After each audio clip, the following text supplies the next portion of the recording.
nii armsad meie lugude kuulajad. Noh, lihtsalt oli väike niisugune hingetõmbepaus. Uusi lugusid vahepeal ei teinud. Aga täna ma tundsin, et tahaks üle hulga natuke jälle laulda. Ja kõigepealt ma laulan paar niisugust linnudest laulu. Ja esimene laul on Pääsuke. Pääsuke mu akna taga poega teele pesa teeb. Kord ta kannab kõrsinokkas, kord toob pehmeid ebemeid. Kord ta kannab kõrsinokkas, kord toob pehmeid ebemeid. Aga kui läheb päike looja, väsib väike linnuke. Jõelt jahe udu hoovab, linnuke jääb unele. Jõelt jahe udu hoovab, linnuke jääb unele.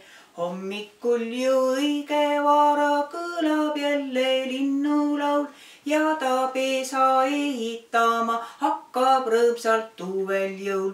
Ja ta pesa ehitama hakkab rõõmsalt uuel jõul. Tänud!